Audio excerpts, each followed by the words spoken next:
के वितरण से पूर्व हम चर्चा करते हैं, छोटा सा टॉपिक है औद्योगिक विपदा। विपदा का मतलब होता है कोई भी आफत, समस्या जब आती है, परेशानी आती है, तब हम उसको किस तरह से फेस करते हैं, या फिर कुछ ऐसी विपदाएं जो मानव समाज के सामने आई हैं। तो औद्योगिक विपदा तब आती है जब उद्योग हमारे लिए समस्या का कारण बन जाते हैं, कहीं ना कहीं हमारी लापरवाही होती है, तो ये जो विकास है हमें विनाश की तरफ ले जाता है। ऐसे ही दो एग्जाम्पल दिए, शॉर्ट में हम बताएंगे। सबसे पहली है भोपाल गैस कांड। सबसे पहला एग्जाम्पल है भोपाल, मध्य प्रदेश की राजधानी भोपाल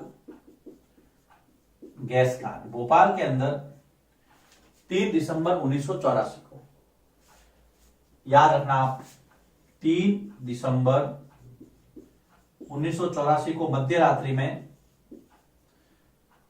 यूनियन कार्बाइड नाम की एक इंडस्ट्री थी, यूनियन कार्बाइड संयंत्र, जो कि रासायनिक संयंत्र था। एक केमिकलाइज जो है, जो भी प्रोडक्शन होता था इसके अंदर, यूनियन कार्बाइड, उस संयंत्र में जहरीली गैस का रिसाव हुआ, और जो जहरीली गैस थी उसका नाम था मिथाइल आइसोसाइनाइड। याद रखना, हाइड्रोसाइनाइड, एक तो हाइड्रोसाइनाइड और उसके साथ में सबसे खतरनाक मिथाइल आइसोसाइनाइड गैस का रिसाव हुआ। और इस मिथाइल आइसोसाइनाइड को मिक गैस भी कहते हैं,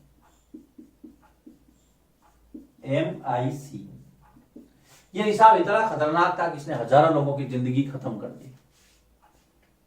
1989 के जो सरकारी आंकड़े थे उसके हिसाब से 35,598 लोग मारे गए। सरकारी आंकड़े बताते हैं, इसमें 35,598 लोग मारे गए और अनगिनत जो है वो घायल हो गए। और दूसरे जो है उनके शरीर में आज भी कई लोग ऐसे हैं जो पीढ़ी दर पीड़ित हो गए।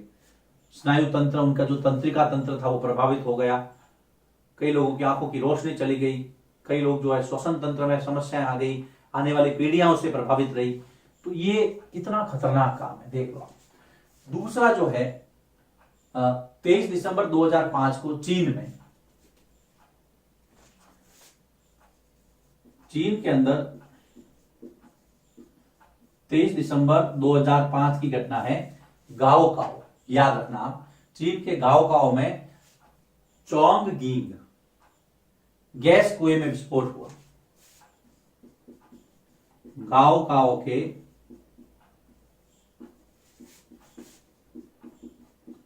चोंगगिंग गैस कुएं में विस्फोट।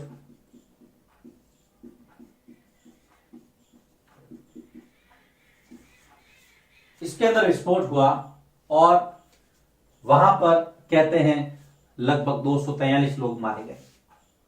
तो ये दोनों आपदाओं का सीधा सीधा मैसेज देना यह है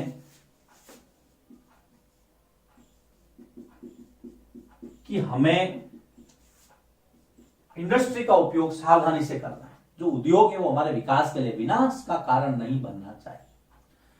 उसके लिए क्या क्या सावधानियां रखनी चाहिए, देखिए शॉर्ट में बताया है, सिलेबस में दिया है और जरूरी भी है, हमारे जीवन से जुड़ा हुआ है। बहुत सावधानी रखने की जरूरत है। क्या है? एक तो जो है उद्योगों को आवासीय क्षेत्रों से दूर स्थापित करें, सबसे पहला। उससे क्या होगा?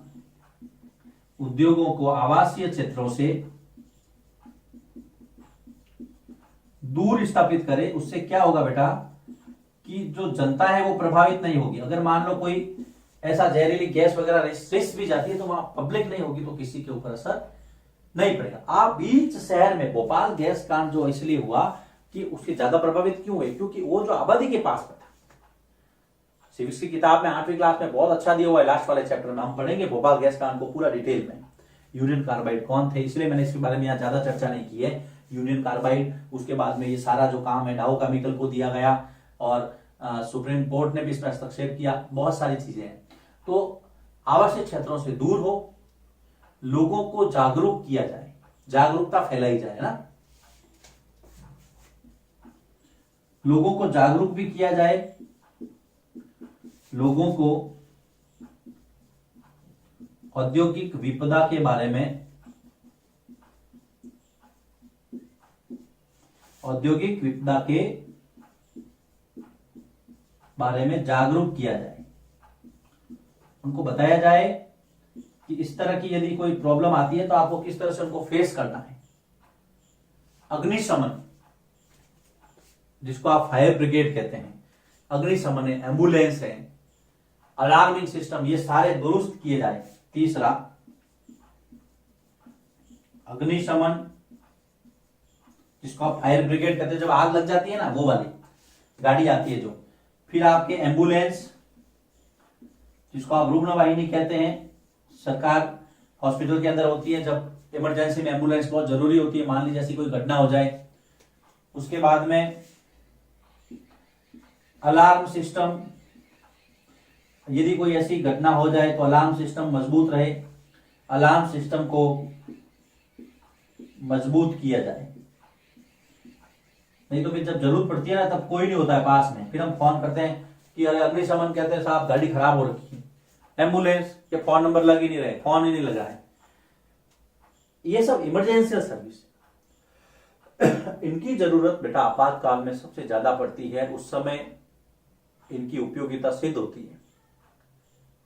फिर जो इंडस्ट्री है, बार बार वहां पे चेकिंग की जाए, प्रदूषण नियंत्रण जो कार्यक्रम है या प्रदूषण नियंत्रण के उपाय हैं और उसको डेवलप किया जाए। चौथा मैं यहां लिख रहा हूं, प्रदूषण नियंत्रण को ठोस रूप से लागू किया जाए। कई बार क्या होता है, जो इंडस्ट्री वाले होते हैं वो आलसी होते हैं, लापरवाही, और ज्यादा पैसा कमाने के चक्कर में पॉल्यूशन का जो कंट्रोल है उसको भूल ही जाते हैं। तो उसका जो खामियाजा है वो समाज को और पर्यावरण को भुगतना पड़ता है। तो ये अगर आपको कोई पूछे कि भाई औद्योगिक विपदा से बचने के लिए हमें क्या क्या सावधानियां रखनी है, तो ये आपको करना है, आवासीय क्षेत्रों से दूर हो, लोगों को औद्योगिक विपदा के बारे में जागरूक किया जाए, जो अग्निशमन है, एम्बुलेंस है, अलार्म सिस्टम को मजबूत किया जाए और प्रदूषण नियंत्रण को ठोस रूप से लागू किया जाए। दो औद्योगिक विपदाएं, एक तो भोपाल गैस कांड 3 दिसंबर 1984 यूनियन कार्बाइड संयंत्र में मिथाइल आइसोसाइनाइड मिक गैस का रिसाव हुआ, बहुत जहरीली गैस है ये। दूसरा, चीन के गाओ के चोंगगिंग गैस कुएं में विस्फोट हुआ। अब हम पढ़ते हैं प्रमुख उद्योगों का वितरण। प्रमुख, इस चैप्टर में हम आगे अभी 3 प्रकार के उद्योग पढ़ेंगे। प्रमुख उद्योगों का वितरण, इसमें सबसे पहला है आयरन एंड स्टील इंडस्ट्री, लोहा इस्पात उद्योग। सबसे पहला हमें पढ़ना है लोहा इस्पात उद्योग। और इस इंडस्ट्री में जो जो देश अग्रणी हैं, जैसे कि जर्मनी है, संयुक्त राज्य अमेरिका है जिसको आप यूएसए कहते हैं,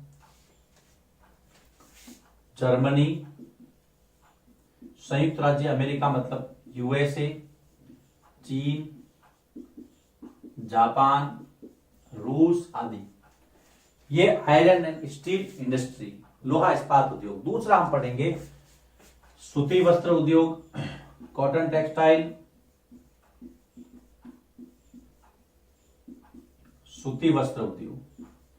इसके अंदर भारत का भी नाम आता है, भारत है, हांगकांग है, दक्षिण कोरिया है, जापान है। भारत, हांगकांग, दक्षिण कोरिया, जापान है, ताइवान है ना, आदि। उसके बाद में आपका सबसे इंपॉर्टेंट है आज के जमाने में, जो हमारे भी काम आ रहा है, आप मुझे वीडियो में देख रहे हैं, ये सब उसी की बदौलत है, इंफॉर्मेशन टेक्नोलॉजी, सूचना प्रौद्योगिकी। सूचना प्रौद्योगिकी, ये तीसरा जो हमें इस चैप्टर में आगे पढ़ना है, तीसरा उद्योग। इसके दो केंद्र हैं, कैलिफोर्निया यूएसए के अंदर, मध्य सेंट्रल जो कैलिफोर्निया है, मध्यवर्ती कैलिफोर्निया, मध्यवर्ती मतलब सेंट्रल, बीच वाला, मध्यवर्ती कैलिफोर्निया जो कि है संयुक्त राज्य अमेरिका में, जिसको आप यूएसए कहते हैं, और भारत का बेंगलुरु। ये दो क्षेत्रों के बारे में हम, भारत का बेंगलुरु कर्नाटक में, भारत में ये मुख्य इसके नाभिक केंद्र है, सेंट्रल पॉइंट है इंफॉर्मेशन टेक्नोलॉजी के। इसके अलावा एक कंसेप्ट दिया है सनराइज इंडस्ट्री, उभरते हुए उद्योग। प्रश्न आता है कई बार, उभरते हुए उद्योग किसे कहा जाता है? तो उभरते हुए उद्योग जिसको कहते हैं सनराइज इंडस्ट्री, याद रखना। एग्जाम में कई बार ये प्रश्न आता है, उभरते हुए उद्योग से आप क्या समझते हैं? सनराइज इंडस्ट्री, जिसमें सूचना प्रौद्योगिकी मतलब आईटी, इसमें कौन कौन से हैं? सूचना प्रौद्योगिकी, फिर है आपके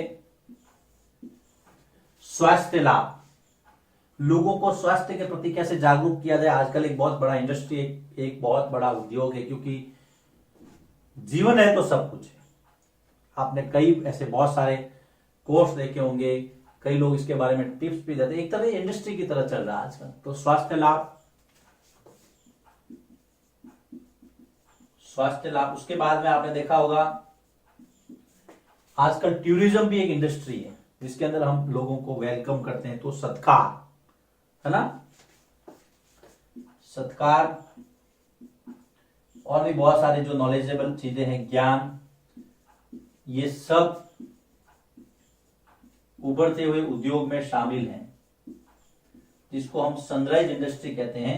ये है, तो इसके अंदर आपको पता रखना है कि उभरते हुए उद्योग से आप क्या समझते हैं, कि वे उद्योग जो हाल ही में ज्यादा डेवलप हुए हैं, जिसको हम सनराइज इंडस्ट्री के नाम से जाते हैं। आईटी, स्वास्थ्य लाभ, सत्कार, ज्ञान, इसके कुछ उदाहरण हैं। 3 प्रकार के हमें पढ़ने हैं, लोहा इस्पात उद्योग, दूसरा है सूती वस्त्र उद्योग, और तीसरा है इंफॉर्मेशन टेक्नोलॉजी। ये कुछ देश हैं जो इससे संबंधित हैं, नोट कीजिए इसको। इसके बाद में हम एक एक इंडस्ट्री के बारे में आने वाले वीडियोस में इस पर चर्चा करेंगे।